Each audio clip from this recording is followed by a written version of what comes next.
Nick from Part-Time Pilot. Sorry I haven't been making videos lately.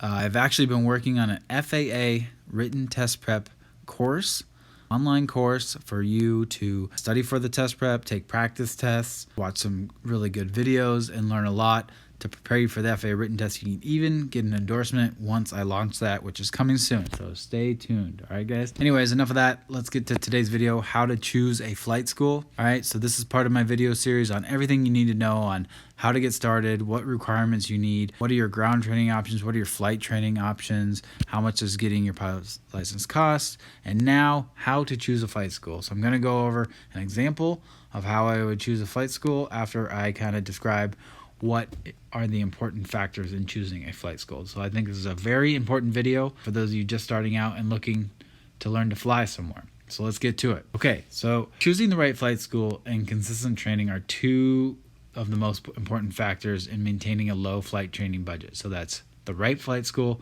and consistently training. Therefore, it's very important you do your research when it comes to the flight school. It's a very important step. First, you got to decide whether you want to do Part 141 or Part 61. And if you don't know the difference between those two, you're going to have to watch my video, which is popping up a little icon in the top right of the screen right now, on what those differences are. They're subtle, but check out that video. And then once you've decided that, it'll narrow your flight school search down a little bit. So next, once you've decided that, follow the following steps to make an informed decision. All right, let's see. So go on Google, find 3 to 5 flight schools, whether you decided Part 141 or 61, near your location, and write them down. Now, give each school that you just wrote down a call and get the following information from those schools and write them down next to the name. Okay, you want to get a quote for a private pilot's license from each of those schools and their hourly aircraft rental rate. So say, hey, I'm wondering, I want to get my private pilot's license. How much does it cost to rent an aircraft for an hour for students? And then how much do you guys quote students to go through the complete training to get a private pilot's license? Then you want the number, ask them the number of students at the school at any one point in time. Say, how many students do you currently have at your school right now? Write this number down. It's very important. Next is the number of aircraft that the school has. How many instructors they have. Each instructor's rate, so their hourly rate for training, and how long each instructor has been teaching there. And then finally, whether or not they have maintenance on call. I will explain why these are important in the example coming up. Next, use Google Maps to determine the commute time to each flight school. This is very important. Like I said above, if you want to maintain a low flight training budget and save yourself some money, you got to choose the right flight school and consistent training. Part of that consistent training is being able to get to your flight school when you can. Whether other factors really affect whether you can fly or not, you don't want to get stuck in traffic or not be able to get to a plane. It really, really helps if the airport is close to you. It really helps. So then you want to use all this information to calculate your own quote for each school.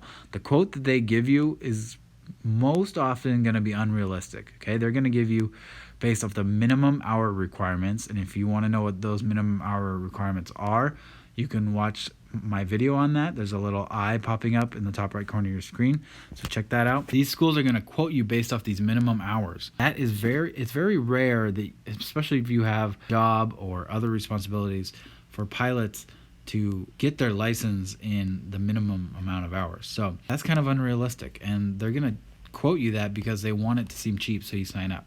All right, so it's important to calculate your own quote, and I will explain how to do this in my next YouTube video.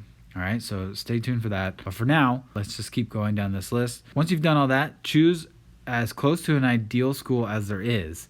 And the ideal school would be one that has the following. They're honest with their quote. So how closely the quote you calculated is to the quote they gave you. They're not saying, oh, it'll only cost you $8,000, but you know that, okay, well, based off how often I can fly, it's probably going to be more expensive than that. And they want to be honest. You want them to be honest with you on that. The quote is affordable for you. All right, if they quote you $15,000 and you can't do that, then you might have to think about, okay, maybe you want to find a school that's being authentic and also has lower rates. And then low student to aircraft ratio.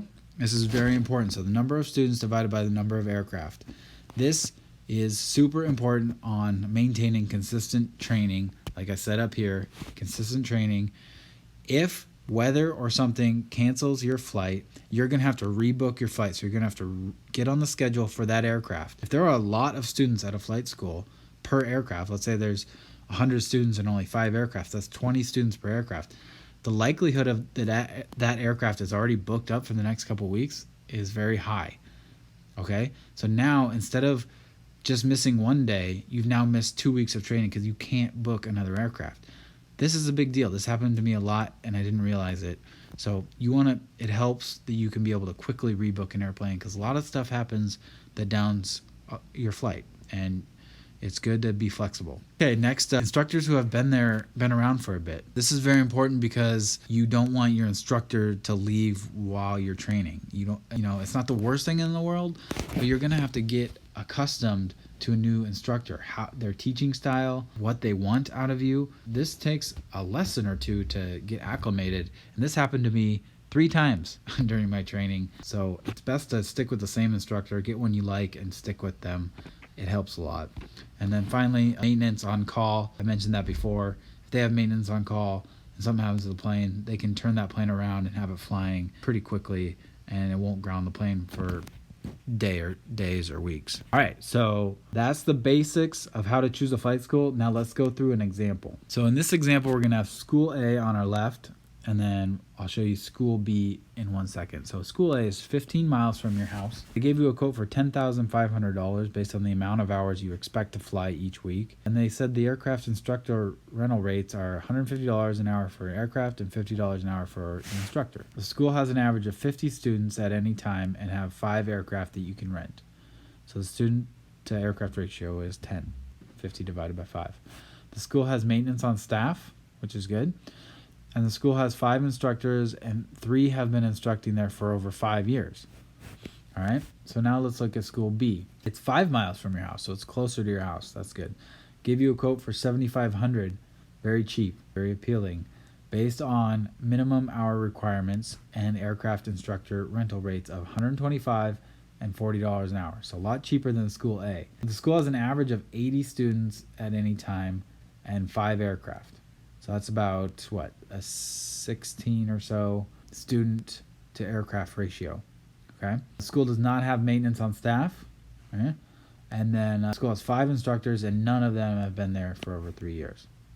So what's the verdict? Which school would you choose? Well, I'll tell you what I would do. At first glance, you might think school B, oh wow, $7,500, and I have my private pilot's license. That's hard to beat right there. But let's take a deeper look.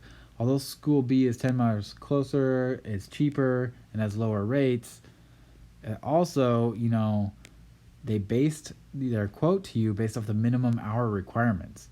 And again, if you have other responsibilities like a full-time job, kids, family, whatever, you're probably not going to be able to fly enough 2 to 3 times a week consistently to be able to get your private pilot's license in the minimum hours.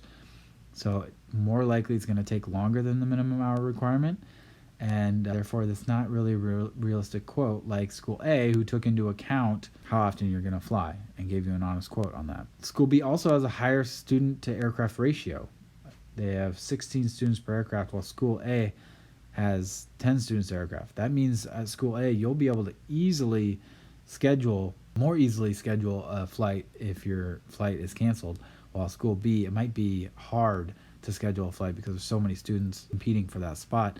And this will lead to missed flying days, which will have you not allow you to have consistent training and will increase your costs. And then school B only has new instructors, which likely means the instructors use this school as a stepping stone to be a commercial pilot, and they may leave halfway through your training. This isn't a bad thing. I mean, a lot of people do this. They become an instructor to build up hours to be a commercial pilot. It's a great thing to do.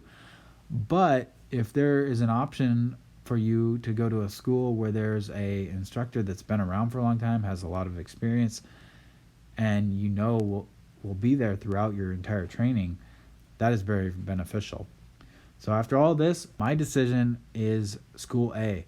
Although it has the higher rates, I think, I got a good vibe from them. They were more honest on their quote. They have less students, so I'll be able to book aircraft more easily.